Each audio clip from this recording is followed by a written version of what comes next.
There's less than 3 months before the end of the year. As you get ready for the holidays, don't forget to complete these tasks. Keep listening to hear our fourth quarter checklist.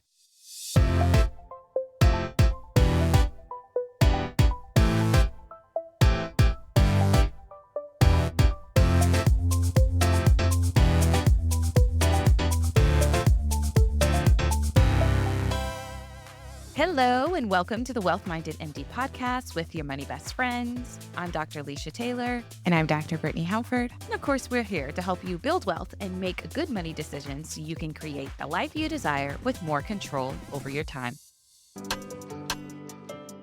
Hey, Alicia, one of the most important financial tasks we do as doctors is protect ourselves, which means getting the right insurance.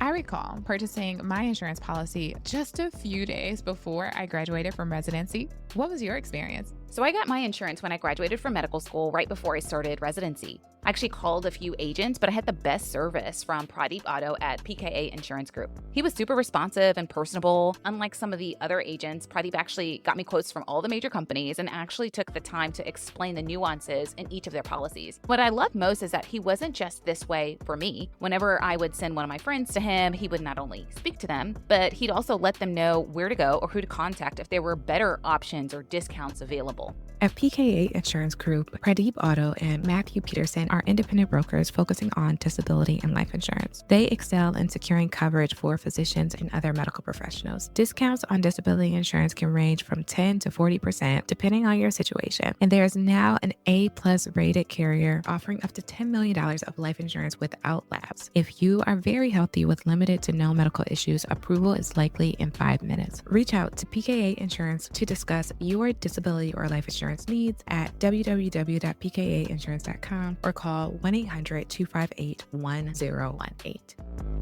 Hey, money best friend, we want to hear from you. That's right. We need to know a little about you to improve this podcast and ensure we give you the best content possible. Are you a wealth-minded doctor like us navigating the challenges of money and medicine, or are you in a totally different field? Are you in your early 30s like me or a bit older like Brittne? Hey, I'm not that old. If you wouldn't mind, head over to the podcast show notes, click the link for the survey, and kindly fill out this super short 6-question survey. Based on your answers, we will tailor the podcast to fit your needs. Thanks in advance for filling it out, and don't forget to leave a review. We appreciate you.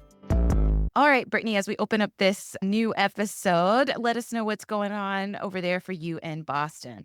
Oh my gosh. Is this in Boston? Is this in Chicago? Alicia, we have been sick. And for our audience members, I don't know about you all, but I much prefer a respiratory virus opposed to a gastrointestinal virus. The thing is lingering. I'm like, is this the second wave? What is going on? I still cannot eat a full meal. Isn't it taking over our lives? And we recently went to the Women in Medicine Summit, which was fantastic. But as you know, I got sick. And on the way back, when I was in the airport, Alicia, I literally vomited about 7 times in the airport. And thank God for that study that showed that Zofran was about as efficacious as sniffing alcohol pads. So in the Uber, he had a big thing of hand sanitizer right in front of my seat, and I was just loading up and sniffing it out because I wanted to vomit so badly in the Uber. And I'm so grateful that I did not. The alcohol worked. And as soon as I got out there, I vomited in the airport. We're on the mend, but I'm over this gastrointestinal virus. Let's unpack this for a second. The first part was the study about sniffing alcohol. I don't know. When I hear of sniffing alcohol, I think of college students trying to get high. So please enlighten myself and others because I'm not sure what happened or what study you read. Maybe I am just not informed, but please, Miss Hospitalist and physician, enlighten me. Yeah, so it's really interesting. And as you're saying this, I'm pulling up the study right now. So it was a 2018 study that was published in New England Journal of Medicine. So if you all are not in medicine, New England Journal of Medicine is the gold standard, the highest, most superior, at least in my mind. So they published a study in 2018 that showed that inhaled isopropyl alcohol was superior to oral ondansetron as an antiemetic. When I read that study, I was like, this is revolutionary because we're often given Zofran and it has some side effects, right? And sometimes you don't even have it. So it's like, what can you do? What can you use that is easily accessible for you? So I knew that because when I vomited in Walgreens, my husband's like, do I need to call you in a script for Zofran? I was like, nah, I'll just sniff alcohol pads. I'm good. I got the literature behind me. And what did your husband say, who's also a physician? I'm curious about his thoughts. I don't know if he was like, my wife surely knows the research. If he's like, my wife's going a little crazy. If he's like, I got to get my wife home. Like, what was he thinking? Yeah, he was taking care of Kevin Jr., KJ, at home and who was vomiting everywhere and had like vomited in a library and everything. So he probably was just thinking that my wife is a hospitalist. She deals with this all the time and I'm pretty comfortable with her taking care of herself. Of course, he wants to be there to support me, but as a doctor mom, I always feel like I got it. I know what I'm supposed to do. I know how I'm supposed to take care of myself and take care of family members. So I felt like I could get myself home, but it was the question of what if, because I'm someone who also faints. And that was my biggest worry. I didn't express that to him because I know he was carrying the load of caring for KJ. But because of the dehydration, I was just thinking, what if I pass out somewhere and then I might have to go to the hospital? But thankfully I did not. God was with me the entire trip. It all worked out. Okay. First of all, I'm happy that you feel better. Secondly, I'm thrilled that I myself did not get sick because we were together that weekend. And also, I don't know if you were trying to go for this, but now I feel bad. I'm like, first of all, maybe you hid your sickness really well, but I didn't realize you were sick. You gave zero indication. You seemed like you had decent amount of energy. And then you told me you felt sick and you're like, I'm going to go home. And I took that to mean you were going to catch your flight. And now you're like, Leisha, I vomited like 20 times. I almost passed out. I was worried about my life. And I'm like, you were at a conference with other female physicians. You know that you were with me, which, okay, I'm not a hospitalist, but I mean, I'm board certified. I think I'm a decent person. Like, I don't understand. Well, okay, let me take a step back to say this was not to make you feel bad. I had vomited in Walgreens. You're like, wait, do you need help? So I appreciate that offer. And this also goes to show, and I think a lot of women actually do this, is that we hide our illness sometimes and we don't share because we feel like we can manage it all. And actually, I had a conversation with someone at the Women in Medicine Summit who does documentaries, and she talked about her mom and how much she is of Indian descent. And she's like, Indian women are taught to be like quaint and quiet. And so unfortunately, that led to demise in some of her family members because they weren't expressing the severity of their illness so that people could understand. And she's like, if my mom says like, oh, I'm a little hurt, that means that she's in extreme pain and I need to take her to the hospital. And so I find myself sometimes bearing the burden and not asking for help when I could receive that help. And also, I want to say that I felt good. I went for a 3-mile run. I was posting it on Instagram right before. And it's really funny because after lunch, Kevin calls me and he says, where's the Zofran? And I was like, who's sick? Is it Brooke? Did she have a recurrence of her illness or is it KJ? He's like, don't worry about it. Just where's the Zofran? And as soon as I hung up, that's when the queasiness, the nausea came upon me. And I just felt like, okay, I need to go somewhere. I mean, I'm also getting sick. So it really just hit me right after lunch. I was feeling good in the morning, going for a run, had lunch, and then it hit me pretty acutely. Well, I'm sorry that happened. Also, I was laughing in my head. I was like, does this mean your husband made you sick? Why'd you feel queasy after you spoke to him? I mean, I'm not married, but I assume husbands are supposed to have the opposite effect. I'm sorry. I'm not trying to make light of your illness. I'm happy that you feel better. And then also you did it after a 3-mile run. I'm like, see, that's why you shouldn't have ran because I felt great and I didn't run. But anyway, I'm happy that you feel better. I hope that you continue to feel better.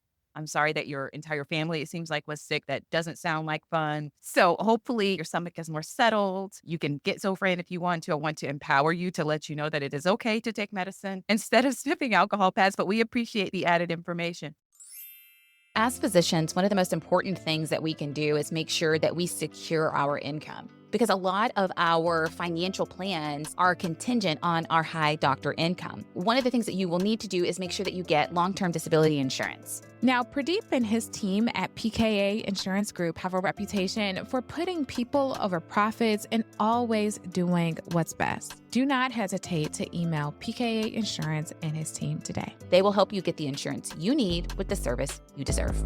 Anyway, now that we've talked about taking care of you, why don't we help our audience and take care of them? Not necessarily in terms of sickness, but take care of them and their money. So one of the things that we wanted to talk about on this episode was an end of the year checklist. And I realize it's October when this is coming out. So I thought it would be great. I know oftentimes when we are thinking about an end of the year checklist, we think about December time, but I thought that talking about this earlier would give ourselves and our audience a little bit more leeway to be more proactive so that we could better implement some of these things on the checklist. So as we dive into this today, Brittne, what do you think that we should be doing before the end of the year? What's number one on your list? Yeah. So number one is maxing out your retirement accounts. When I think about this, I usually, especially if you're someone who's partnered, you want to make sure that you are reviewing your pay stubs. I ask my husband for all of his pay stubs from everybody that he works for, any type of W-2 employment, and to compare how much we've put into our 401ks, our 403bs, our 457bs, because this will allow us to maximize those pre-tax deductions. If you all know nothing about me, then I'm all about minimizing my expenses, and taxes is one of the largest expense that you will have as a high income earner. And for a 401k, 403b, 457b, those contributions need to be in that account at year end. So December 31st is the stamp. And oftentimes what happens is that it might take 1 or 2 pay periods for that adjustment to actually take effect. So if you realize that, oh crap, I did increase this is my intention, but I forgot, and I've only minimally contributed to this account, and you know that there is some cash flow, there's positive remaining money at the end of the month, then why not increase that amount? So for 2024, the 401k limit, 403b limit, 457b limit is $23,000. So that's one. Those are those employer sponsored accounts. And then you also have to think about your Roth IRAs. Now, for your Roth IRAs, the deadline is technically not until April 15th, 2025. But if you've listened to past episodes, I talk about when I did the backdoor Roth IRA, it makes it a little bit more complicated when you do it in the next year instead of doing it in the year that you're actually filing the taxes for. So this year, I haven't done this yet. So this is why this is on my checklist too, people, is to make sure that I contribute the $7,000 to our backdoor Roth IRA and do that in this year of 2024.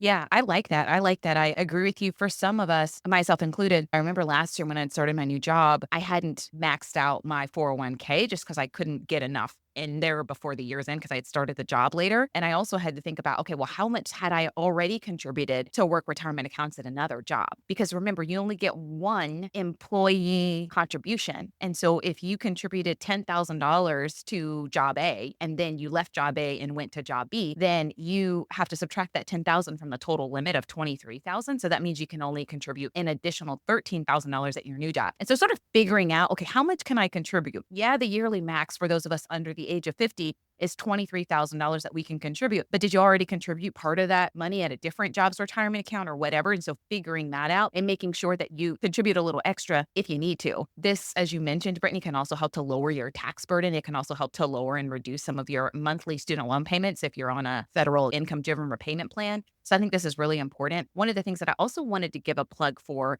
was for those people listening who are business owners, because you also want to think about contributing money to a solo 401k. So that's the kind of retirement account you open if you own a business. And of course, there's different kinds of retirement accounts and different kinds of businesses. But if you're part of a C Corp or an S Corp, then those contributions have to be made by the end of the year. If you are a single member LLC or a sole proprietorship, you have a little bit more leeway in that you can make that contribution by the tax filing deadline. But I think the point still remains is, hey, one of the things to do before the end of the year is to make sure that you're contributing the maximum to these work retirement accounts. Because if you wait until December, then you may run out of time, as you mentioned, because a lot of jobs, they say, oh, this won't be reflected on the next paycheck. It may take a couple of weeks to take effect. I know a lot of people try to do their backdoor Roth IRA and they do it literally on December 30th, and it can't be done that time because all of the markets are closed and the businesses are closed and things are delayed, and everybody and their mom is trying to do it at the same time. And so you want to make sure that you give yourself that leeway. So I love this. I love that first point of making sure that we max out our retirement accounts. So moving forward to our second point, and this is something that I have to be very mindful of, people,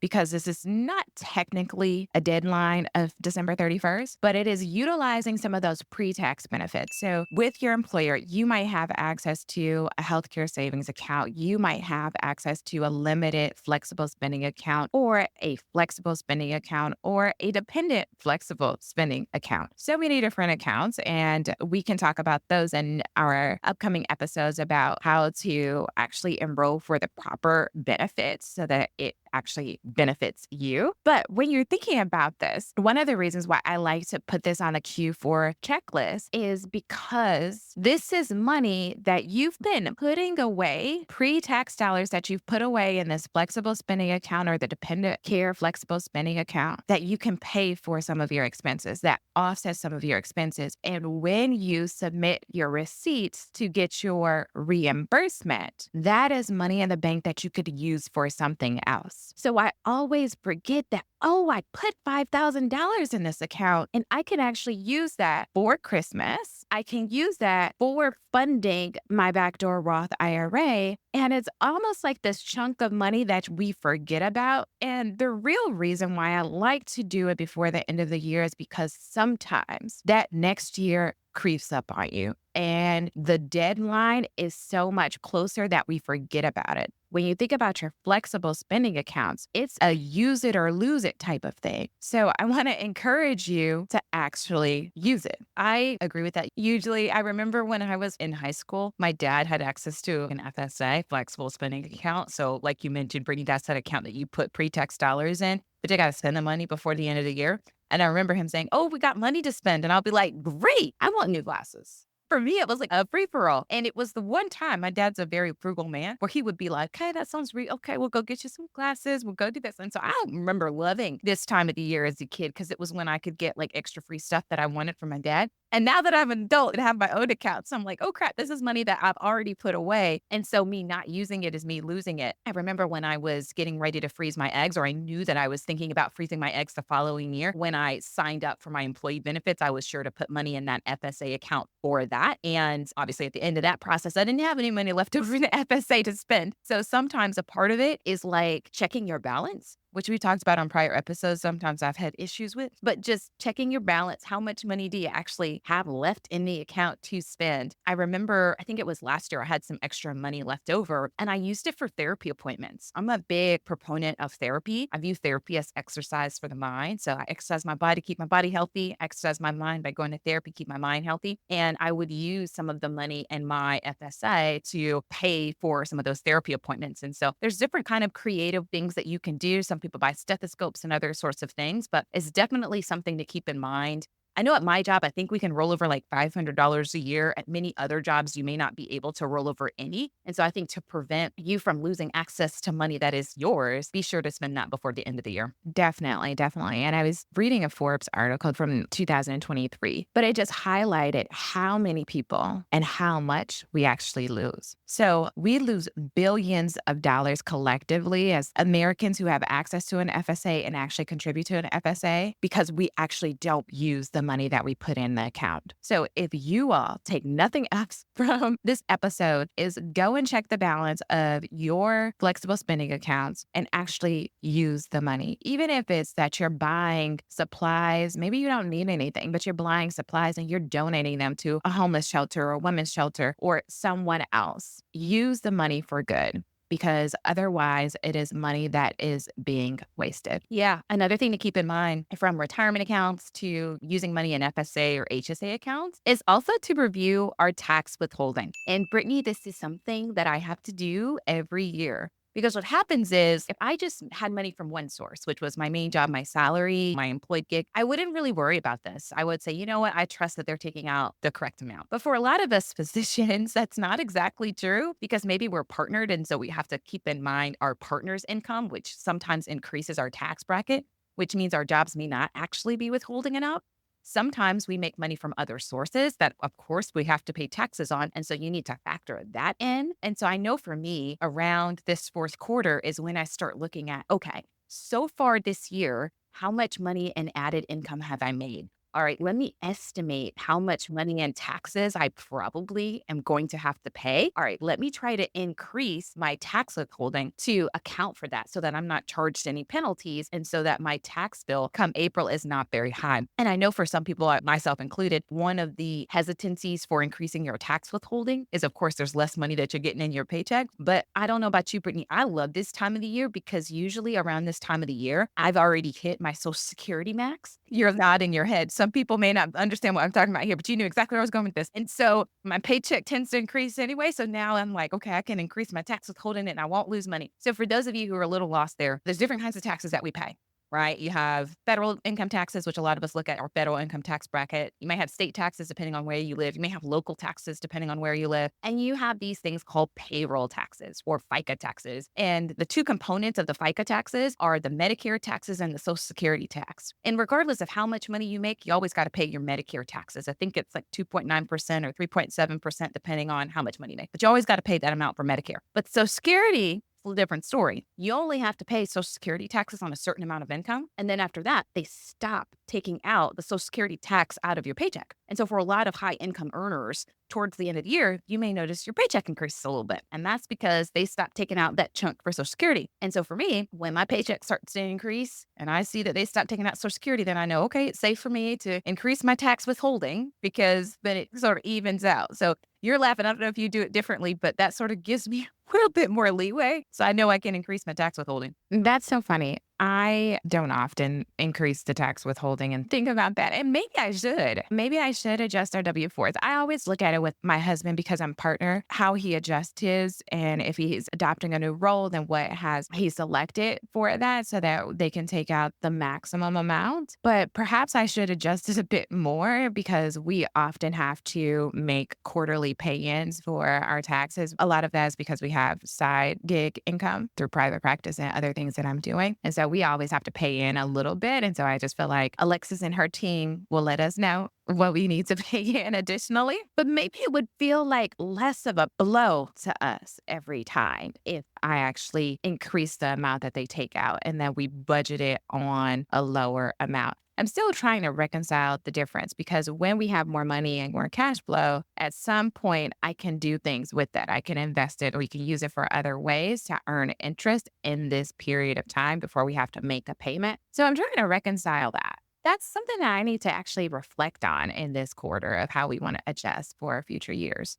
Yeah. So along with adjusting your W-4, which again, if you're not familiar, the W-2 is the form that you get back at the end of the year that tells you how much money you made. The W-4 is the form that you give your job to let them know how much money to withhold from taxes. And if you're self-employed or earn 1099 income, then oftentimes that W-9 is the form that you're submitting for that. And so there's different kind of W forms, and the W-4, of course, is the tax withholding form. So that's the one that we're talking about adjusting. What else should we be keeping in mind on our list, Brittany, as we go throughout this quarter? Yes. So as you're thinking about giving, the season of giving and preparing for that, you also want to think about not just giving of gifts on whatever holiday it is that you celebrate, but also charitable contributions. And these charitable contributions, in order for them to be tax deductible donations, they need to be made before year end. So I always have a conversation with my husband and take a look at, okay, how are we giving? We tithe our 10% to church. We also give to this organization that helps homeless youth kind of bridge the gap. I give to Doctors Without Borders because I have like a heart for global health and really making an impact internationally. But when I think about that and talking to our tax professional about how can we optimize this, how much more money do we have in the bank? How much more could we make an impact in the lives of others? And if we want that to be a tax deduction for this year, then we need to do something about that this year. And honestly, I think that our dollars this year can be more impactful than our dollars next year, just because we don't know what the future holds for that organization and that there are still great needs. So I always like to use this time to reflect on, okay, this is a season of giving and how much more can I give? Yes, it helps us from our tax perspective, but that it can have a broader impact in the world. Yeah, I like that. I think you are not alone in that, and that a lot of us tend to give a lot during this season. And so finding ways to maximize the tax deduction that we get from our charitable contributions is something to keep in mind.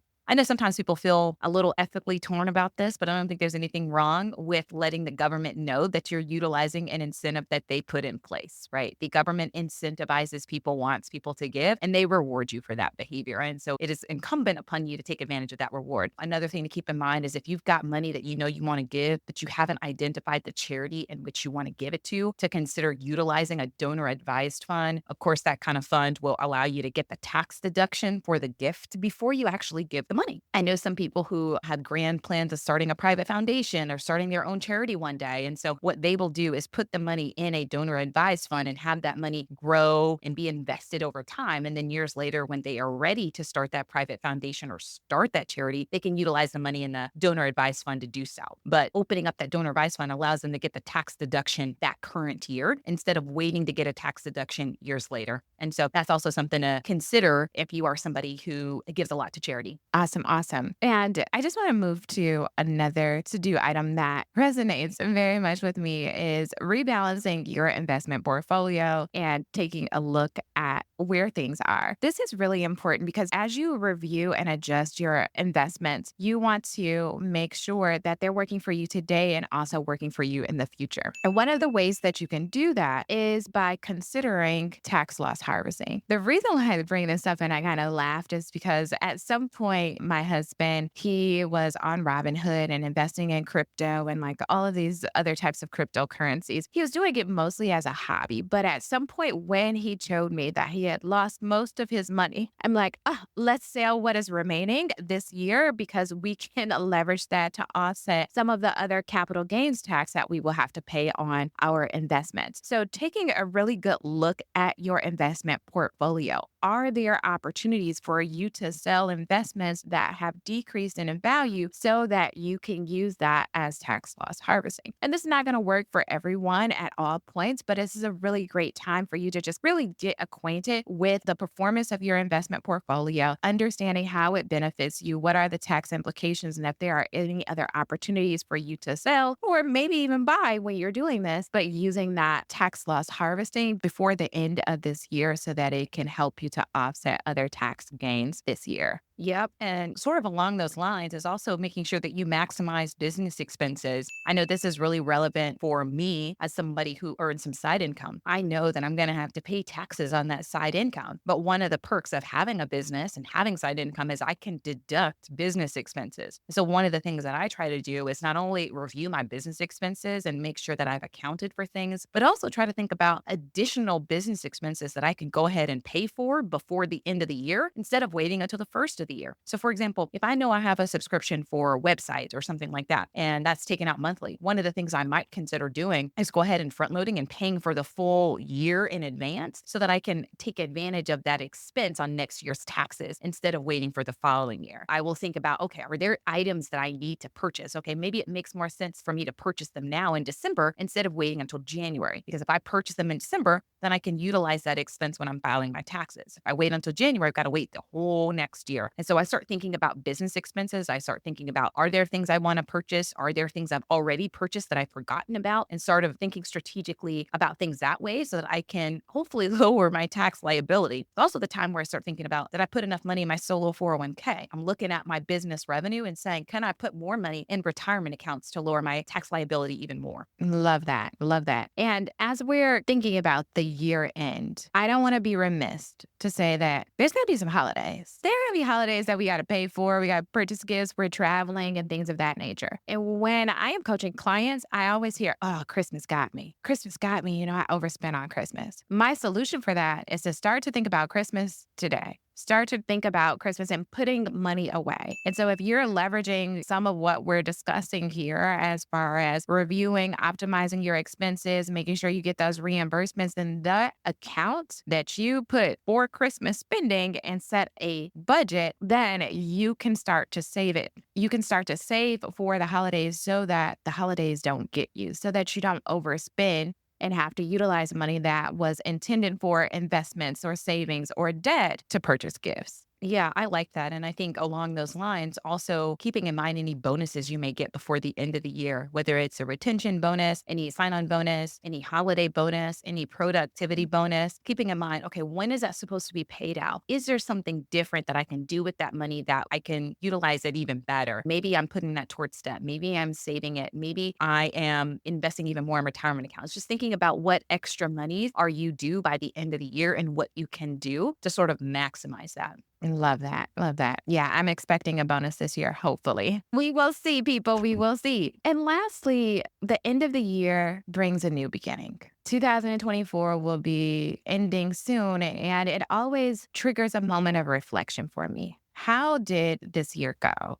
What are some opportunities that we didn't get to take advantage of this year? Maybe because we didn't have time, maybe because we didn't have money, maybe because we didn't have the energy or it wasn't a priority. We didn't have the know-how. And I do this with my husband often and just say, okay, like, what could we do better? What do we want to do? What do we want to do more of? And Alicia, as I'm thinking about this, setting financial goals for 2024, I'm also really excited to announce to the people an opportunity that we're creating called Boost. And Boost helps high income earners who are burned out to diversify and increase their income so that they can have more control over their time and more control over their lives. I'm all about increasing your joy, people. And one of the ways to do that is by increasing your income and buying back your time. Yeah, I'm really excited about this program. When we were at the Women in Medicine Summit, I was having lunch with a group of doctors, and I don't know how the subject of finances came up. Probably me, because that's the kind of person I am. But they were talking about their jobs and how they were trying to advance in their careers. And I sort of asked them, I said, well, why do you want to get the promotion? I don't think that that's a bad goal. I'm just curious. Is it going to increase your income? And they said, I don't even know if it's going to increase my income by that much. And then they were talking about how they didn't get paid enough, they thought, for the high cost of living and the scheduling and all that. And I said, well, have you negotiated something better?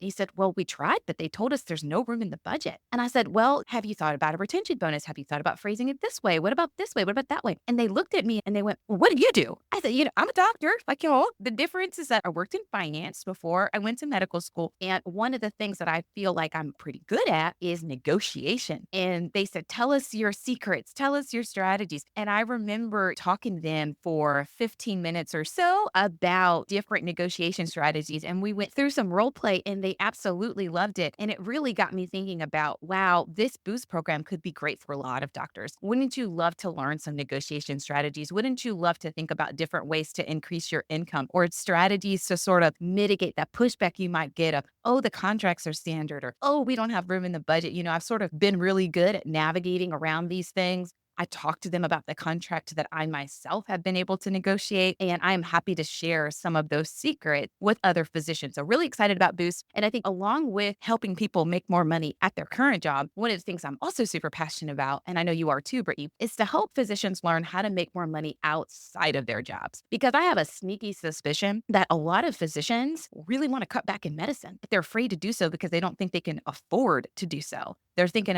how can I replace this income I might lose? And so I have this idea that if we are able to help physicians learn how to increase their income outside of their jobs, then it would help them, give them the confidence to feel like they could cut back at their jobs. It would help them diversify their income. It would hopefully allow them to have more control over their time and better be able to create the life that they desired for so long. And so we're really excited to launch this. It's been in the works for quite some time. And so we are going to put in the show notes a link to go ahead and sign up on the wait list for Boost. We're really, really excited to launch it in the first of the year, but please, please, please sign up on the wait list so that we can give you more details details about when sales officially open and give you even more details that you won't want to miss. Alicia, I love that you had that conversation, especially in a public setting at the Women in Medicine Summit, because that's what it's about. It's about us coaching each other to get us to that end goal. And unfortunately, what statistically has been shown and what I've experienced is that women don't ask. We don't negotiate. And oftentimes it's because of a lack of confidence. So when I've worked with women, what I've heard is that I don't feel deserving to ask for a raise. A part of it is that, and it's like, let me tell you that you are worthy, that your skill sets, what you bring to the table is worth more than what you perceive because they're still paying you, right? And if they're paying you, then how much more are they making on the back end? So I really love how we formulated Boost to not only give women permission to help them to build the confidence. And what's going to be so great about Boost is that we have a community that's going to help to empower each other. And that is really what's going to move the needle. We're going to teach you the skills that you need to know, help you with the tools that you need to do it, and create the community to know that this is possible for you. Yeah, I'm so excited. So if you are somebody listening to this and you're going, ooh, Alicia, Brittne, I think this is something that I kind of could use, whether you want to make more money in your job or make more money outside of your job, this is the program for you. We welcome you to join Boost. So go ahead and sign up on our wait list just so we can start preparing things on the back end and getting some idea of how many people are interested in this program. So go ahead and sign up on the wait list. We will be dropping more details soon. So stay tuned for all of that. And now, time for our fun money. And Lisa, I actually have something that I did fun with money this time. So I spent money on an interior designer. I've done this in the past. I am a firm believer of paying people for their expertise, especially when you don't feel like you want to do it or you don't feel confident in your ability to do so. So I hired an interior designer and I met with her. It was a great experience, but I also felt a little overwhelmed by all the things that she was saying. Oh, we have to pick out colors. And she's pulling out this huge palette and matching things and asking me, which one do you like? Or do you like this? Do you like that? I'm like, I just want the space to look nice. Can you just build me a couple of samples of, you can have this living room or that living room or this living room and let me just pick it and then you buy all the stuff and bring it and set it up and I will be happy. But I'm really excited that I did that because of course it costs a little bit more money, but I think what it will save me and time, energy, and knowing that my space is welcoming, that I can host people and that it looks good, it feels good, is going to be more valuable than the money that I pay. I am excited for you. And you know me, I'm a little nosy or intellectually curious. I got some follow-up questions for you. So when I watch these interior design shows on HGTV, I see these people come in and they're knocking out walls. And I know you're not getting your house redone. It's more decorated. But anytime I'm watching the shows of people decorating the houses, what I see is them choosing expensive furniture pieces and all of that stuff. So like, how much are we doing? That's always been my fear is they're going to suggest some couch that's like $20,000. How does it work? Do you give them a budget? Is their costs wrapped in a percentage of what they spend on furniture? Like, how does it all work? Yeah, so I think it depends on the interior designer that you work with.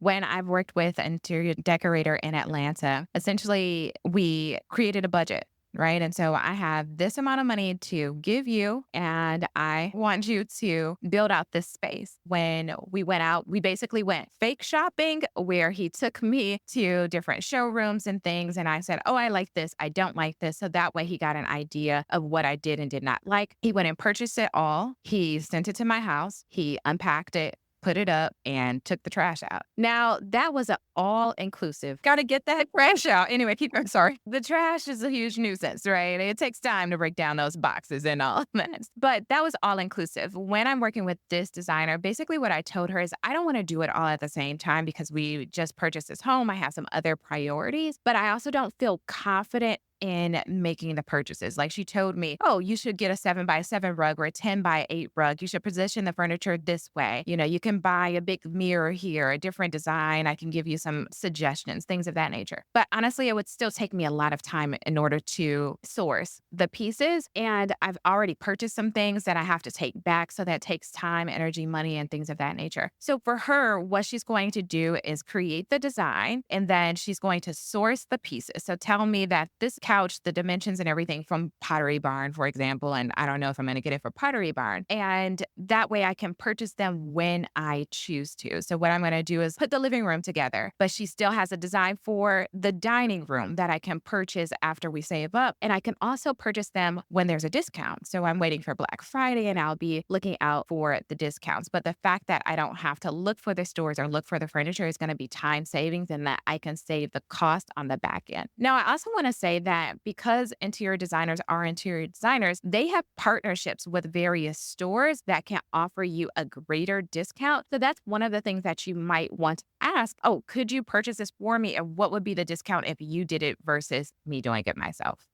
This is very helpful. Okay, this is me asking all these questions like I have a house to decorate. I do not. But, I'm speaking into existence one day. I'm going to come on here and I'm going to tell y'all about the house I bought. And let me tell you, you can decorate a space that you're renting. When I hired the interior designer in Atlanta, that was a rental. And I was very grateful because those furniture pieces translated to our property, our first property in Boston. Not everything, but a lot of it did. And so I knew that I still had quality pieces of furniture and a put together design that I could move with me. See, that would make me nervous because I've heard horror stories of people, they try to transfer furniture from like one house to another, for example, but because the dimensions are different, it doesn't fit in the space. Like the couch that used to fit in the old space kind of looks too small for the new living room or vice versa or whatever. And that just would give me too much headache. Like, what? And I got to measure stuff and I'm like going to the store and I'm asking the dimensions and I feel like I'm an architect and it's just, I got better uses of my time. So I'm hoping that this is a task that the interior designers take care of. Correct me if I'm wrong. They do. They do. They measure everything. They tell you what to get. One of the things that with interior designer is this is a benefit, but this is also a risk that basically you're deferring to their discretion, their design elements. And so sometimes your styles might match and they might not match. So this interior designer, she was recommending like wallpaper and all of these things. And I'm like, oh, girl, I'm overwhelmed. And she's like, oh, do you like this fan? I'm like, yeah. Now she's like, because we could change this out for a light fixture. We could change out the drawer pulls, the handles, and all these things. I'm like, oh, I just want to make the space look good. I don't want to change anything. I just want to add some elements to it. Give me a nice couch, add me a rug. And that's just because of who I am. Like when it comes to fashion and when it comes to design, those things are not as important for me. I want to walk into a space and feel good and comfortable, and I want it to be welcoming to our guests. But having everything matchy and the best of the best, shoot, I can go to IKEA as long as that couch is comfortable and looks good. I don't care what the brand is. That's really interesting because one of the things that has come to mind is the fact that you have children. And I know like for my sister-in-law, like her and my brother obviously live in a house, right? And they've been living in the house since before my first nephew was born. And I remember going to their house, or every time I go to their house, I see this really nice, fancy, like glass table and this glass thing over here, glass thing over here.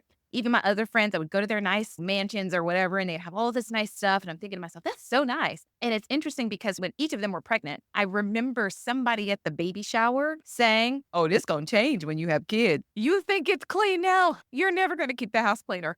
You definitely gonna have to swap out that table or whatever. And so I'm bringing this up because I wondered if that factored into the design or if that's something that the interior designer asks you about or keeps in mind in terms of like, what are family-friendly, kid-friendly ways to design a space that doesn't look as messy all the time?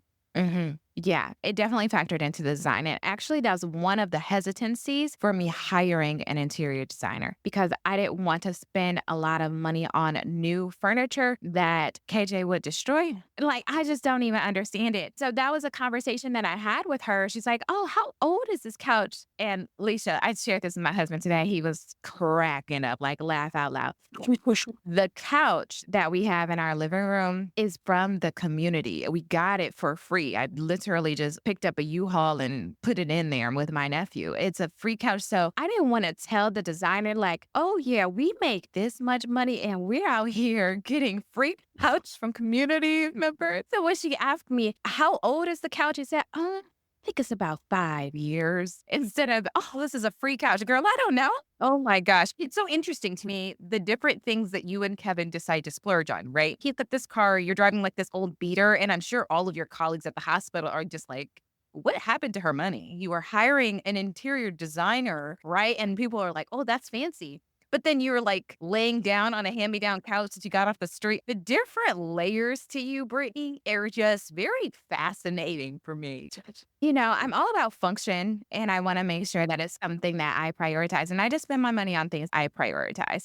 So with the couch, we're actually going to get a new couch, but we're going to make sure that it's a performance fabric, make sure that it is stain resistant, that the kids can jump on it and spill and do all of the things. But because I knew that we were transitioning and I know my son, that's why I didn't want to pay for a brand new couch without having someone else's expert eye to ensure that the couch could endure the madness of the Simon household. Oh my gosh. You know what? I love it. I love it. I am very excited for you. Please keep us informed, AKA me informed, on this interior design process. I know many people listening have been thinking about doing the same thing. One last question before we end this episode is I am curious if you wouldn't mind sharing some sort of range of the fees that people might be charged. Obviously, this is different, right? It's probably like asking like how much people pay for their car. It's such a wide range.